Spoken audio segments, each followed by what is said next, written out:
Well, welcome to the Living Well podcast, produced by Elim Christian Centre. It's awesome to have you with us today. My name's Mike Griffiths. I'm one of the pastors and a counsellor here at Elim, and we've got a phenomenal team that put these together. It's my privilege today to have a conversation about burnout, and it's great to have our special guests today, Joel and Katie Milgate. These guys are well known and well loved, not just here, but in New Zealand, and it is a real privilege to get to hear a little bit of their journey and to explore this topic and how it impacts leadership and how it impacts the call of God in our life and our families and our marriages and all of those things. So welcome, Joel and Katie. Awesome to have you with us. Thanks. It's awesome to be here. Yeah, great to be here. Thank you. Why don't you kick off by telling us a little bit about your life and journey to give us a bit of context for where we are today? Well, we met at 18. We got married at 19. We Huge. had a instant family. So that's a story for another podcast.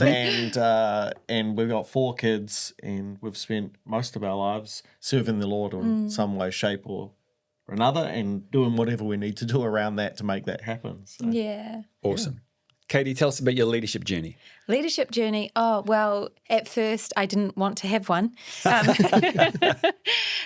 When we became pastors, I was busy having our babies, and I thought, oh, that's really great for him. I can see that for him, and I'll just raise our kids. Lovely.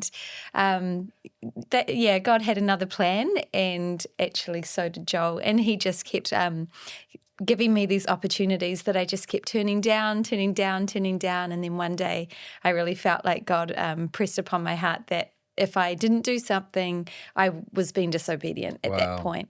And so reluctantly and timidly and without experience, I stepped into that fold, and it's been hard and beautiful. And Yeah, great. Yeah. That's awesome. I love that honesty to go, didn't want to do it, stepped in reluctantly. I think that's Very awesome. much. I think that qualifies you to be a great leader, which is awesome. Joel, you guys pastored one of the fastest growing churches in New Zealand for a period of time. Tell us a bit about that. Yeah. We served on staff under our pastor for many years, and through a whole bunch of circumstances, which would be another podcast, we became the pastors at the ripe young age of 25. Wow. And the Lord was kind. Like it was all hard in different ways, but particularly the first few months, first year was particularly difficult. But then the Lord breathed on it, and we felt like we spent the next 10 years trying to keep up with it and just trying to do our best not to stuff it up, really. Amazing. It was a wild ride. And it was a wild ride that ended, did it end in burnout? No. I mean, it was probably a contributing factor. Yeah.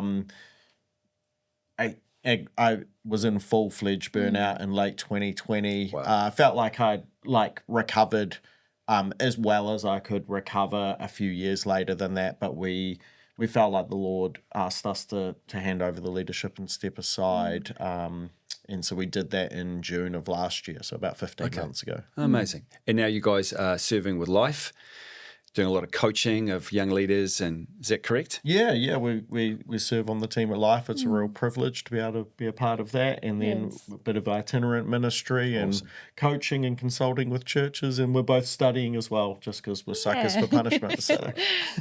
Good on you guys. That's awesome. Okay, so we're here today to talk about burnout, how it impacted not just you, Joel, but you, Katie, as well. Can you give us a bit of a Reader's Digest condensed version of what your experience was? What happened? How did you get there? What was it like?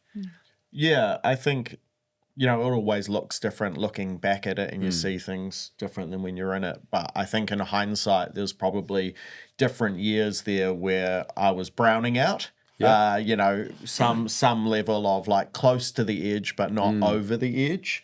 And I think I was trying to pay attention to that the best I knew how at the time, and I was getting help, and I was trying to be mindful of it, but it was sort of in mid to late 2020 that the straw that broke the camel's back finally, was loaded on. And I think you know, it was a combination of factors. It was a combination of like working too hard for many years, lots of unresolved conflict, Yeah, wow. and relational difficulty around our life. Then there was like leading the church through those early stages of COVID. We had 4 campuses and staff, and you know, all the pressures of just, you know, if I was already on edge, not realizing I was in hindsight, then you know that required a lot. And all of those things combined to then by the middle of the year, I found myself not wanting to be at church. Like I've always loved my job. You know, all of a sudden regularly having the feelings of hating my job or not wanting to turn up or just thinking, how can I get out of this Sunday? And so I remember sitting with my psychologist, you know, who was like a supervisor for me, and him just, you know, staring me down the barrel, be like, you're burnt out. I'm like, no, it's just brown out. Like I can fix this. He's like, no, like this is, you've got all of the, you know, we go and tick all of the boxes and this needs a full response. So then that started a journey of sort of taking that diagnosis seriously and beginning to come to grips with that. Katie, what were you seeing? What was your perspective on this? Yeah, well, I had seen for a long time his inability to stop. Right. It was like there was always something that needed attention, and it was, in the evenings, early mornings, it was like, an inability. Even like if we had a day off, he'd be like, well, what are we doing today? And like we needed like a plan. Like it was just like an inability to rest. And so I had been saying something, but when he did come home and he told me what the psychologist said, I wasn't surprised, but then I was surprised. Okay. And something that the psychologist said to him to pass on to me was that imagine that if he was in hospital, what would I do? And the answer is, well, everything. He'd be in hospital, he'd be on bed rest. And that was how I was to view him. Wow. And so all of a sudden, then the weight and the pressure of this long season. Oh my gosh. It was a lot. What was that moment like for you? It was in my naivety. I thought, but God could just like heal him in a moment. Even though people were saying this is a long journey, and I was hearing things like he's not going to be the same again. However long it took him to get to this point will take that long to get out. But I had this real naivety / beautiful faith, like that God could heal him in a moment. And I actually last night started looking over my journal of that time, and what I could see was just this real desperation. That's what it looked like. It looked like distress, desperation, but I was afraid to stay in that distress, so I was just pretending like everything was okay at the same time. And at that point as well, because I thought, and I truly believed, God's just going to heal him, it's just going to be okay, and he did, but in time. Yeah. I, at that point, thought, well, I could just cover for him for a while. And so I don't really need to tell the kids. I could just kind of hide him from our children and kind of hide him from our staff for a bit and hide him from the church for a bit and step forward. So there was all of this going on. Wow. And isn't it interesting when we find ourselves in that place of going, if I can hide this long enough, we'll be okay. Which I think is interesting, right? Because it's not just sin that takes us out, right? No. It's other struggles as well. So thanks for that, Katie. Joel, so Katie, was that your worst day? Or was there a worse day still to come? There was one particular worst day, and he had been so low. We'd had our sabbatical, which naively, again, I thought by the end of it, he'd be good. And by the end of it, he was like, I don't want to do this anymore. I don't think I can do this. And he was so low. And one of the other cries of his heart was, I don't hear from God. God's not speaking to me. And he was feeling very low. And I remember this particular day, and he said, I'm going to go for a walk, and I'm just begging God to show up and to speak to me. Wow. And so while he was walking, I was just like praying. And I was almost like, I was so angry with God because I was like, you can speak. Like, you are God. You can show up. Like, please do that. And then I remember him walking back in. He was like, I heard nothing, and just went to his room. And I think that might have been one of the toughest days. Yeah. Yeah. No matter how much we know it, it's still devastating when God doesn't turn up when we really need him to, in the way we need him to. In the way we need him to. Mm-hmm. Joel, what was your worst day? Oh, there's many worse days. I think, like, it was super uncomfortable having those feelings of, like, not wanting to be at church, not wanting to, like, do what you felt called to do, and that what brought you so much joy and purpose for so long. Like, it's very disorientating having things that you love and all of a sudden not loving them.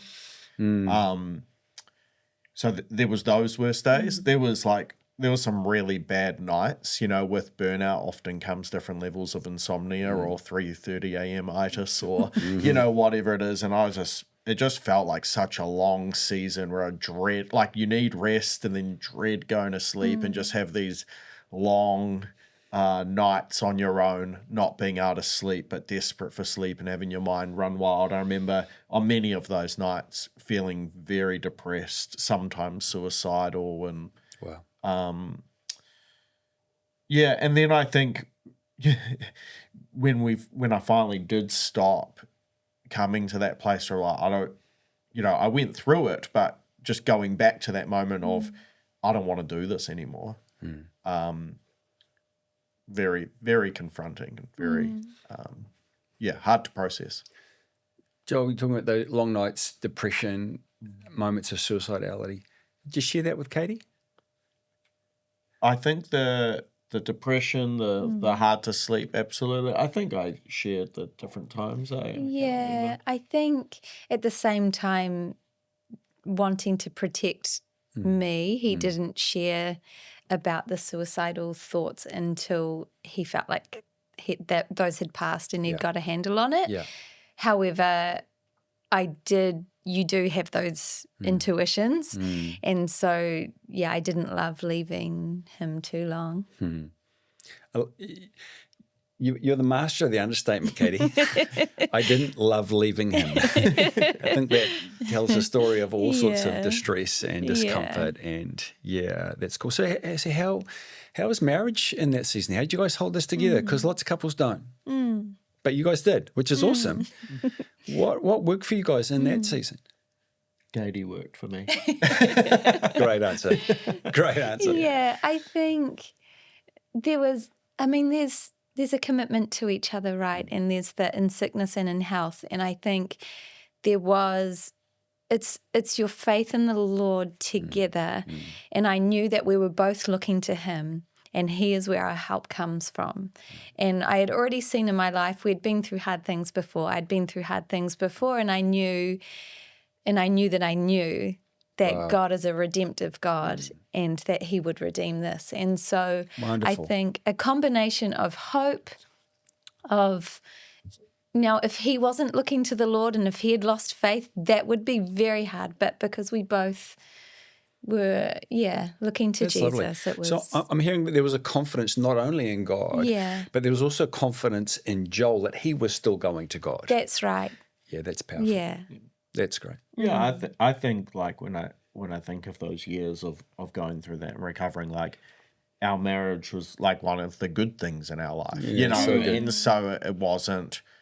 It was a resilient factor, it was a mitigating factor. It was something that even in depression or even in burnout or exhaustion and disorientation, there was a sense of, like, well, that's a source of joy, and that's a source of strength. And oftentimes I think in situations like this, you hear about how, for example, the main person going through it feels like their partner doesn't get it.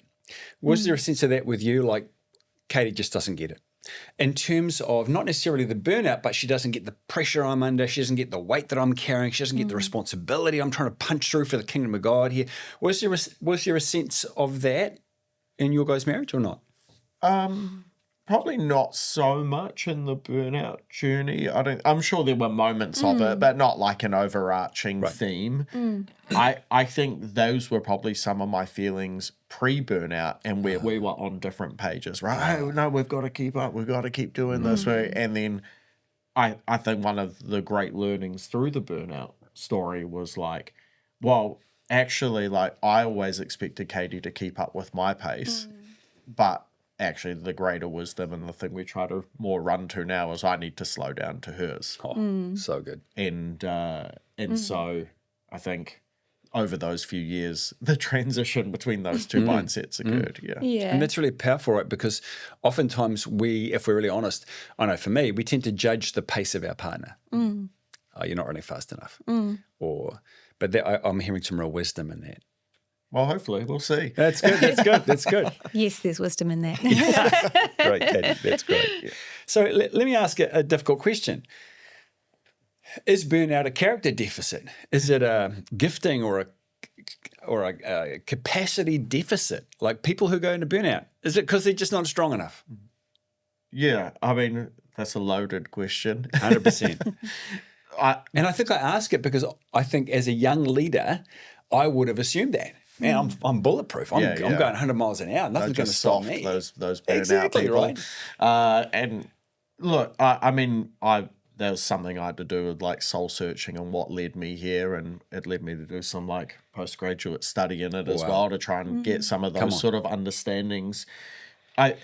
Look, it's a soup, right? There's a whole bunch of contributing factors, and the different contributing factors for different people are going to be slightly different emphasis in different parts. I wouldn't say, it's not a character deficit in the sense of like, am I predisposed or that, but were there drivers inside of me, unredeemed, that led me and kept leading me to that place of that point of the edge? Absolutely.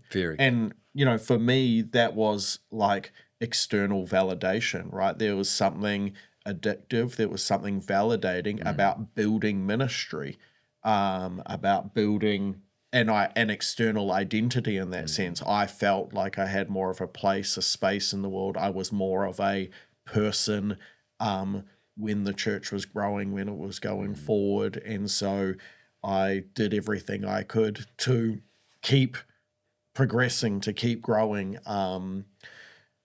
But, that's from an unredeemed place. Where there are other things that are just like bad habits that like maybe I'm like predisposed to, maybe just because my personality, like I like to be a part of the action, which means switching off. Like I'm a thinker, I'm a reader, I like learning, and so, but then you do it for 10 or 15 years of being on without ever turning the off switch, and the books need to be balanced at some point. So not a character deficiency, but absolutely like somebody who's wired differently, that might not be the thing that leads them to burnout. Yes. But it was the thing contributing for me.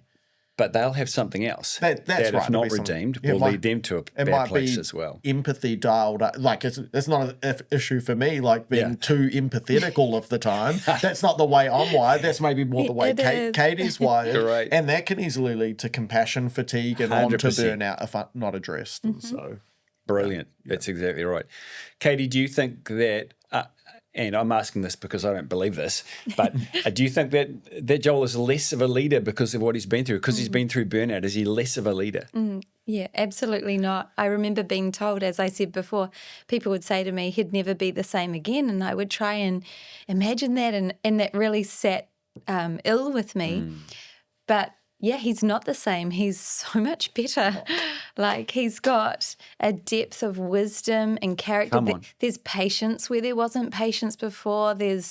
He's more in tune with others and is has more patience to play the long game rather than quick fixes. And yeah, I have a much new and improved husband. Wow. So, and an incredible leader. Yeah, I mean, I'm a ways. different leader, I think. You are. Like now, and I mean, I still I think my capacity is forever changed. But that doesn't necessarily mean it's less. Yeah, it's that's just, right. It's just a different. Yeah. There's some things I have so much more capacity for now, but Brilliant. there are things I have less capacity for. Brilliant. I definitely have less capacity for stress.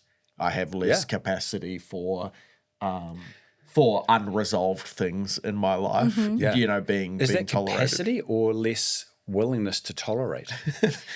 It depends on the day. Some days it does feel like it, just less. But some days it does feel like less, like the triggers of like it becoming an anxious response or pushing me to fight or flight. Like that used to have to be like I'm a big game player. Like the bigger the pressure, the better I'll respond.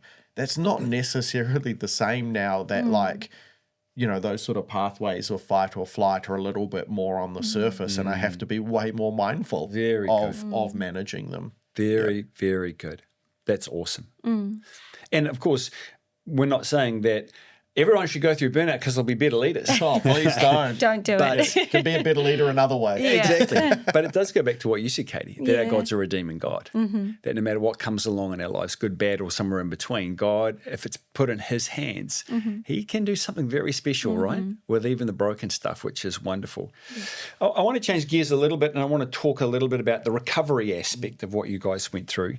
So, Katie, question for you. In the dealing with the burnout and trying to come back from that whole journey, were there seasons or chapters that you can kind of notice? And if so, what would the titles of those chapters be? Yeah, it's such a good question. I actually think the title would be Autumn, Winter, Spring. And, autumn, it's visible loss, visible signs of loss. Winter is silence, it's waiting, it's not comfortable.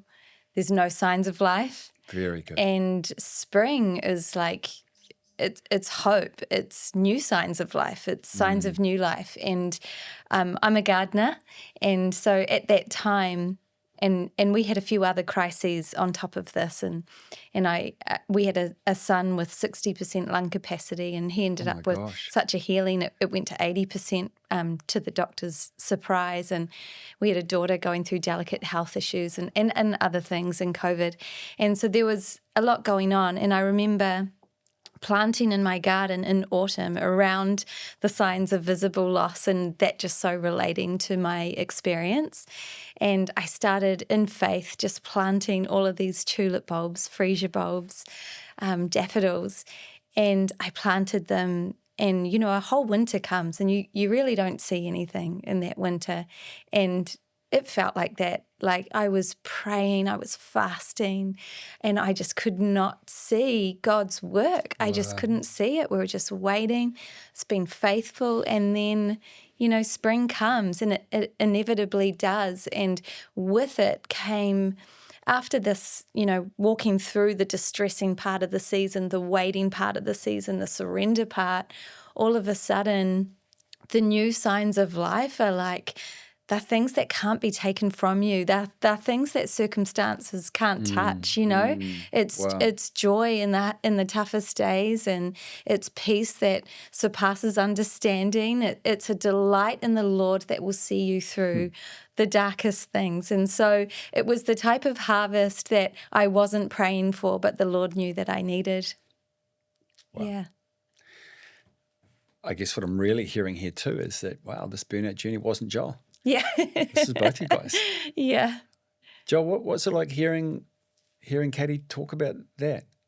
Yeah, she's incredibly faithful and loving and good, and amazing.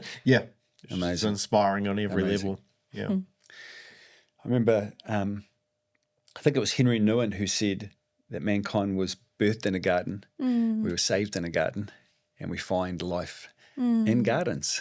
I love that. And I love that analogy. That's really powerful. Thanks, Katie, for sharing that. Joe, what were the big moments for you when you think about that recovery journey? Yeah, I think there was like the initial coming to terms. Sorry, I've got to stop you. I just want to go get in a garden now. Yeah. Like, I'm just like so pumped up to go gardening. Oh, you should. Oh, man. It's the time. Wow. Okay. God's a gardener. That's It's powerful. Sorry, Joel. Yeah, that's the big all right. moments. Yeah, it's good. I think like there was the initial like coming to terms with like, okay, I'm burnt out and this needs some drastic action. Then there was like choosing to sort of like, you know, still have a church to care for, a family to care for. You've got like real responsibilities and you're trying to navigate, okay, how do we deal with this wisely?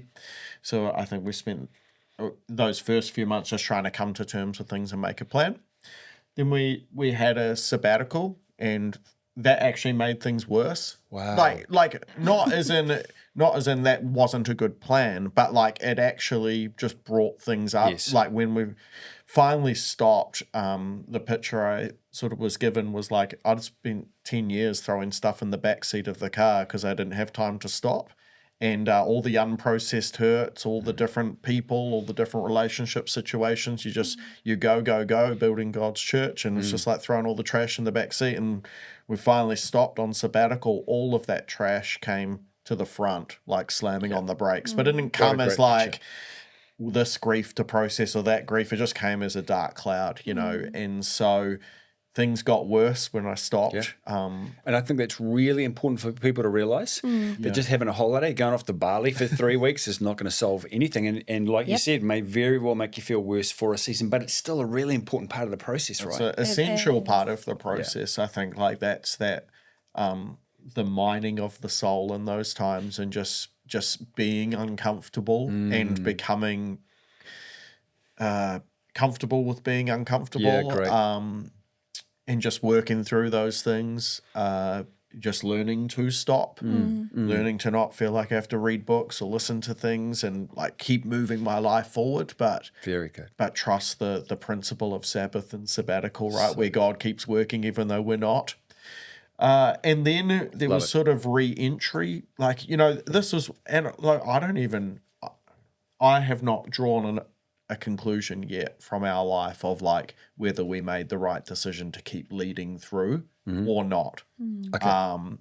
Both we did decide to keep leading through. I don't know if that was the right decision or not. I think, I'm still unsure. But we decided to keep leading through. That meant like through re-entry, I had to sit with the board and the elders and the team and go like, I want to come back and keep leading, but I can't keep doing what I was doing. Maybe I will be able to do all of that one day, but right now I can't. And so there was sort of like re-entry phases.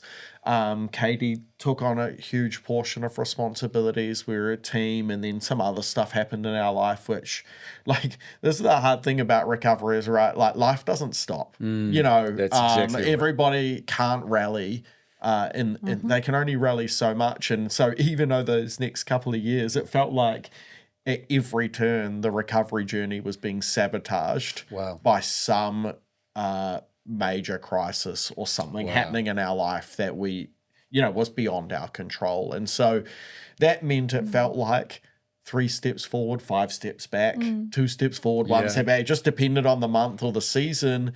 But God was at work and all of that in hindsight. But in it just felt like, man, I'm never going to get better doing this. But the Lord's gracious, and over time that did happen. And I guess that's part of it too, right? Is like it can be so fearful, right? I'll never be the same. I'll never be like, and it's easier to then get stressed about being stressed, to get anxious about being fearful. 100%. You know, and just to keep coming back to this, I don't know if I'll get, it's out of my control. It doesn't matter. All I can do is try to be faithful and wise with today. Brilliant. Just take it one step at a time. And so it was quite a few years of just taking it one step at a time and rolling with the punches. Very good. Yeah.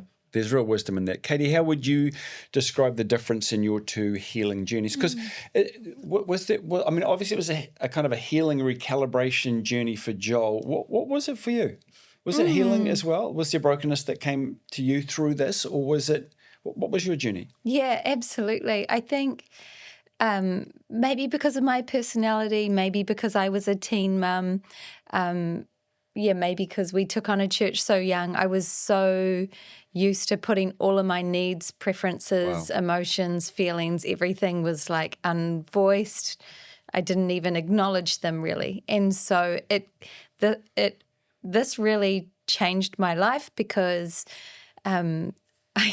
for me as an empathetic person as well, if he wasn't okay, I didn't feel okay, even if I kept that on the inside. And it got to the point where I was like, I don't know when he's going to be okay. So I need to be okay, even if he's not. And at the same time, learning to go, and I do have all of these needs and it's okay to voice them. So I feel like in that time, I found my voice as well.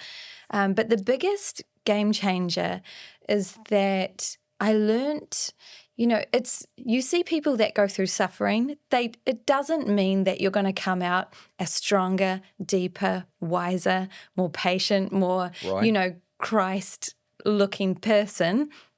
It's not the suffering, it's who you suffer with. And it's those that suffer with Christ. They're the ones that come out with an incredible fruit. And so for me in that journey, I learned how to suffer with Christ and how to suffer under his rule. And so when you're suffering, it's a time that you want to lash out, hide. Yeah. It's so tempting to be. I felt like resentment just kind of sat there and was so accessible to me, just to grab it and be resentful. It's so tempting to partner with the flesh. And so it's really hard to suffer under the rule of Christ. It's like when you haven't been to the gym in a year and then you go to the gym, that first workout is so hard. But then after a while, once you've learned how to do your suffering, you suffer with Christ and under his rule, then a kind of peace or acceptance or, you just learn how to suffer well. It didn't mean it's easy, but there was a grace to it. And so I think for me that now I know how to do that. Wow. Whenever there's suffering. Can you unpack that a little bit more for us, Katie? To suffer with Christ, what did that look like on the daily? Well, it's easy to suffer apart from him when you're disappointed. So are you talking about kind of isolating yourself from everyone, including God, and suffering in my own little darkness, as opposed to being present?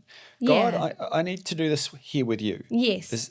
Yes. So there was a point in time when I had these 3 prayers and I just said, God, if you don't come through on these 3 prayers, I'm not going to be okay. Like, these are big things. Brilliant. And he didn't answer any of them, or the answer was no. And at the end of that place, you had to go. I wanted to just walk away. I really did, because I felt my faith being really shaken. And it was at that point I was like, no, I know that you're real. I can't let this hardest day when I'm the most disappointed cause me to walk away from you. And so I clung to him and I began every morning with such intensity in pursuit of his presence, and thankfully we were in a season of our life where I could spend an hour in the Word and in prayer and journaling every morning. And so I learned how to just bring it to him and do it with him. And set an alarm in the afternoon so that in the afternoon I could do it again, because just the morning wasn't enough at that time. So learning to suffer with him was a game changer. Wow. I don't even think I've ever heard anyone talk about that. I think that is powerful, important theology and practice. I think about myself, man, I tell you what, when I'm angry at God, when he's not coming through, I'm like, and I go off by myself. And that is the exact opposite of what you're talking about. And there's that song that Brooke sings about I don't need to understand. That's such a great line, right? Because my whole life I need to understand. Yes. And then you hit things you don't understand, can't understand, and you've got to choose whether you hold on or not. That is powerful. Thank you for sharing that, Katie. Welcome. Can you talk a little bit about your kids? You got 4 great kids. What was this journey like for them, with them? Tell us a little bit about that. And I don't want you guys to share anything that your kids would obviously be unhappy with you sharing, but because your kids are your family, right? And you love these guys, but they see stuff. We don't realize how much they see, eh? Yeah, that's right. I think what I found quite difficult is that I would keep just saying to them, Dad's just tired. He's just tired. Like, don't worry about that. He's just tired. And I remember, one time one of my sons saying, but he's always tired. He's always, like this. And that was really hard for us to learn how to bring them into the journey, to help them, to be part of it, but without overexposing them when they're too young to really understand it. What do you think? Well, I don't know. I probably wasn't present enough. Yeah. In enough. all honesty. Yeah. But like in talking with them since. Yeah. And, that such a different span of ages, they're going to have very different experiences of it. Good insight. And also in different stages of their own relationship with God and their own connection or love or challenges with church as well. And so depends on how they associated it, depends on how they dealt with it. But So Joel, have there been conversations with the kids like post this? Have you sat down with them at various times and said, hey, like, what was it like for you? Or hey, like, have there been conversations about the journey post the journey? Yeah, and I yes, there have been. And I think the common theme is that they've got a more present dad now. Lovely. And so Wonderful for that. Yep. Yeah, That's do. wonderful. Do you want to comment on what you saw as you guys are coming out of this, Katie, in terms of connection with Joel and the kids, and how did that go? Yeah, beautiful. I remember Joel looking at some photos of our kids, because our kids just love to look, kids do. They love to see photos of when they're younger. They love to hear the stories. And I do remember a moment where Joel was like, I don't remember that. And I don't remember that story. I don't remember that photo. And I remember him making this really conscious decision, like, I'm not going to miss out. We've got this many years left. I'm going to go all in. And Joel doesn't do anything by halves. And so, I kind of get that idea. So he is so beautifully present. And what I've really enjoyed is that he relates to them all so differently, so uniquely, and he's very big on being the affirming father's voice to them. And so, Wonderful. That's been lovely. Yeah, it's a big part of like our season of life and ministry now is coming to the terms that like we've already launched one kid into the world and he's married and he's doing well.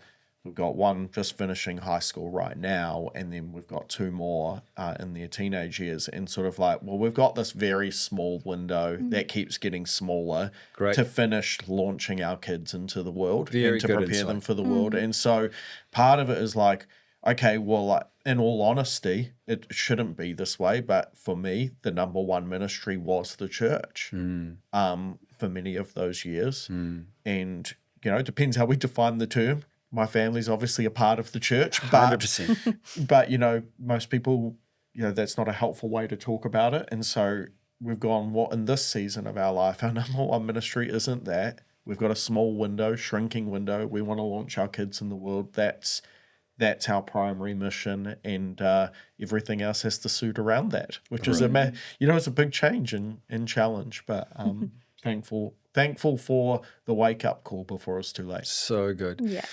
One of the things I hear in you guys is that I hear the intentionality. I thought what you said before, Katie, was a really profound statement when you said just going through it doesn't guarantee you're going to come out more Christ-like, more whole, with better capacity, more mature. People go through burnout and it just wrecks their lives for the rest of their lives. Yep. But what I'm hearing about is real intentionality about not just around the healing journey and processing, but around what you want life to look like going forward. And you guys are doing that very intentionally. But I also like what you said, Joel, about how sometimes it's just about turning up for another day, trying to make another small right decision, and that cumulatively, small steps in the right direction get you where you want to go. Yep. So let's talk a little bit about not just life post that, which seems to be going brilliantly, which I'm delighted for you guys for. But if we were to kind of turn outwards a little bit, what's your message? What's your message to not just senior leaders? What's your message to mums who have, or wives who have got husbands going through stuff, or the opposite? What are the big lessons that you guys have learned? What's the advice? love to hear your thoughts on what you say to other people now, especially if they're noticing that some of these things look like might be happening to them or to someone they love. Yeah, great. Yeah, I think like to leaders of all sorts, senior leaders have unique temptations to burnout, but staff and people in church have just as real temptations for burnout in ministry. I think burnout statistically and observationally is a higher risk now than it's ever been. And I think there's lots of factors for that. I think, there's obviously a world that it moves at just a unsustainable pace in general, of which we're a part of. There's a hyper-connected world. So resting, slowing down, these things are very unnatural and the world doesn't help us do it like it used to. I think there's also we've got our unhelpful Christian culture things of our sort of growth and more growth, just a sort of worldly perspective in the church. And that can come from a good place, but it can also come from an incredibly unhelpful place. Good call. And so I think there's very real risks that that leaders need to deal with, and to what we can accomplish in 40, 50, 60 years of ministry is so much more than what we can accomplish in 10 fast years. And I think we need to have that sort of perspective and set up our ministry lives as such. Brilliant. Katie? Yeah. I think for so many of us, there is a lot of learning that's just sitting there in our experience, but it can't be accessed unless we use critical reflection. And so critical reflection is the way that we actually access the learning, that it's just sitting there. It's ready for us. And if we're moving at a pace, we don't stop long enough to actually reflect and gain that hindsight, insight, foresight that we need to be incredible mothers and leaders and Christ followers. The other thing I would say, particularly to wives and mums, it's one thing to suffer yourself. It's another thing to watch your loved ones suffer. That's harder. And when I think about Jacob wrestling God all night, and I thought, imagine if one of his wives came and saw that. They would say, God, what are you doing? Get off. You're God. Let him go. Great and when you see your kids wrestling or you see your husband wrestling, you want to say that, God, that it's really hard to witness. But in going through my own wrestles, Israel with a limp is so much more impressive than Jacob without it. And me post all of this really tough circumstance, I am so much better. Wow. I like who I am a whole lot more. Wow. I look a whole lot more like Jesus. And I'm not trying to be boastful or anything, but I just do. Fantastic. And so I just think if we don't allow our loved ones to go through the wrestle, don't let it distress you. Pray, be there, walk them through it, because they will come out the other side and better for it. Wow. Love it. Fantastic. Joel, if you were talking to leaders at the moment who are working too hard, they're starting to see the signs, what would you say were the 2 or 3 most important decisions you made? Yeah, that's a great question. Look, I think we have to take serious stock, and particularly if those leaders are married, the ability to have a very honest conversation with your spouse. Very good. I 100% guarantee your spouse will see it more clearly than you do. Very good. Wow. And if you can have the wisdom and the humility to actually listen to that, I guess what you're trying to get is an accurate read on how far down this dangerous path are you actually. I think your spouse is pretty good at giving an accurate read. Yeah, you could go to a professional, but your spouse sees you every day. You can lie to the professional. You can present to the professional. You can't do that to your spouse. Very good. So I think you need to take stock, and then based on the sort of the stock that you take depends on the action you need to take. I think for most leaders, I work with a lot of leaders, the biggest difficulty is having people that they're accountable to. It's easy to sit in a session, and I sit with pastors all the time that are like, oh yeah, I need to slow down. Oh yeah, I need, they know, but they just don't do it. Yeah. Because next week there's another sermon and another leadership meeting and there's another crisis and there's another thing. And so without that sort of voice that's going, hey, you said you would, did you? What's actually going to change here? So we need the right supportive relationships around us to help us get on a path that we're not used to or that's not familiar to us. Yeah. Oh my gosh. Yeah, I would often say your spouse knows what it was like to live with you a year ago. They know what it's like to live with you today. They see the difference. In Ecclesiastes, it says that two are better than one. If one falls, the other can pick them up. They're there to help you succeed. That's my paraphrase. But woe to the one that walks alone. And so your spouse is not there. They're not trying to nag you. They're not trying to slow down the ministry. They're not trying to make you less. They're not trying to hinder your progress. They're trying to be that voice of wisdom that God has put in their life for that specific role in order to help you succeed. And so, we have to have the humility and the intentionality. Yeah, I think you can we often say it's like you can have your cake and eat it too, right? Like you can have a great marriage, you can raise a great family, and you can be effective in ministry. You can have your cake and eat it too, but you can't have the other 1,000 things that tempt you in true. life too. And so it doesn't mean that you can have all the money that other people necessarily have, or that you can have all the recreation time, or that you can have whatever, are these sort of things. And so there is a cost to ministry, and there's a pressure from the world, even more so in a social media sort of generation, there's a lot of cakes that people want to have. And you can have the ones that really matter, but you can't have them all. Brilliant. And so just becoming comfortable with I can't live that life because I've chosen this life. But I can have everything that matters most. Ugh. Yeah. All right, guys, let's jump on this thought. What about for those who aren't in ministry, or for people who are going through some sort of burnout-y thing alone? What do they do? Where do they go? Yeah. I mean, going through it alone's a choice, right? You can Wow, be that's powerful. You can be married and go through it alone. Oh, so good. Yeah. And you can be single and not go through it alone. And so I think supportive relationships are huge proven mitigating factors to not only stopping you down the burnout track, but also in recovering from burnout, right? Having the right support network around us. And so it's about how vulnerable we're willing to be with the right people in our lives that can guide us through that. And that's not just like one-dimensional thing. We're probably going to need a crew.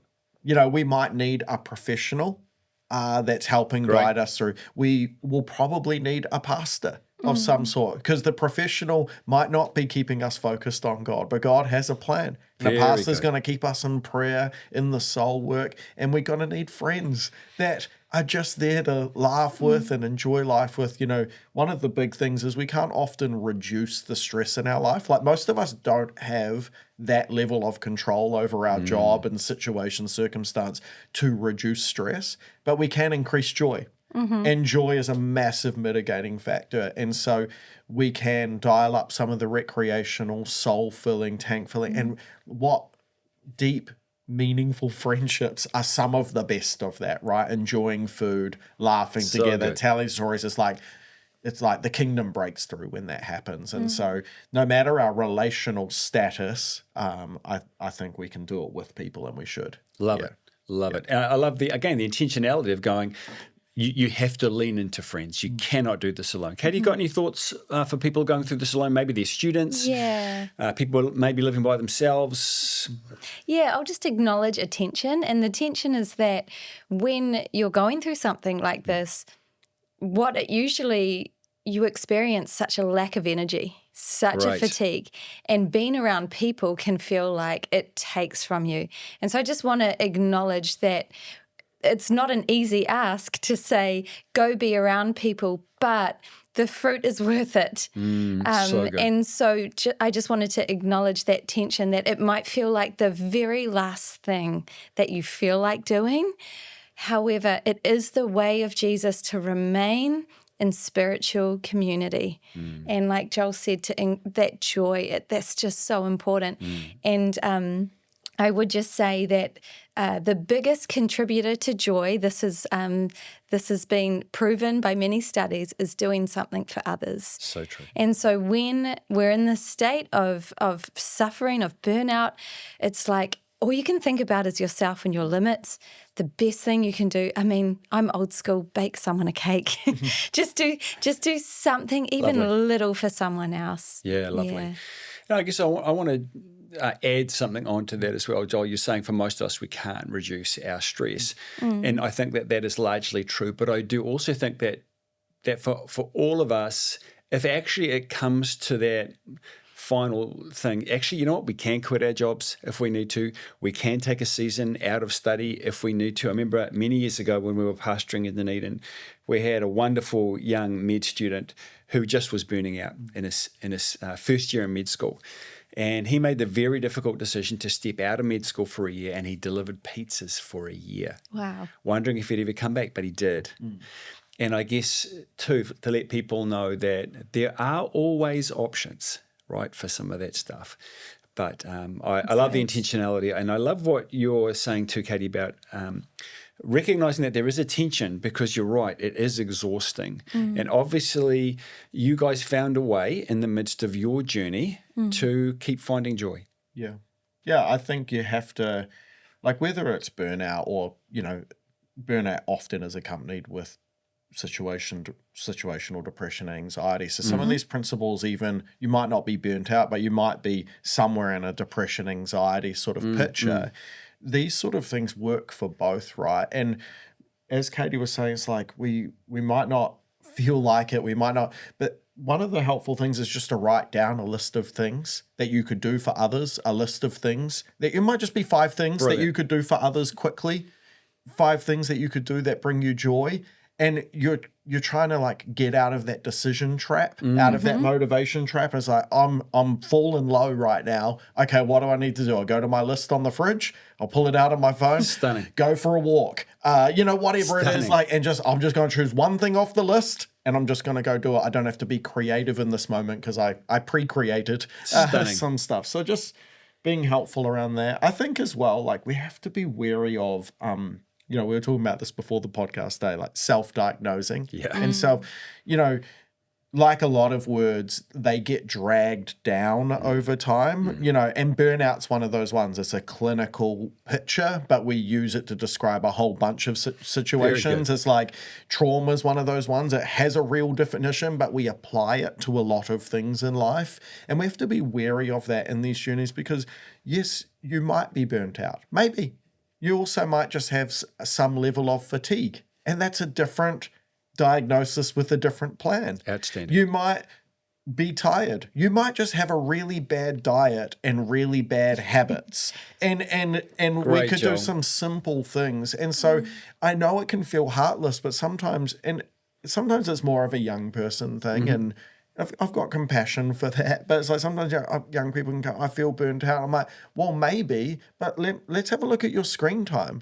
Let's have a look at how much Netflix you've watched in the last week. Let's look at what time you've been going to bed. Let's look about what time you're getting up, what sort of food you're eating, because like probably actually you're not. It feels like you are because the feelings are the same, but actually the situation isn't the same. And so we have to be willing to just, take a bit of a look in the mirror and go, I'm not helping myself here. Yeah. Absolutely love really that. good. Yeah. Sounds like discipleship. Oh, people don't like it though. Great stuff. So fantastic.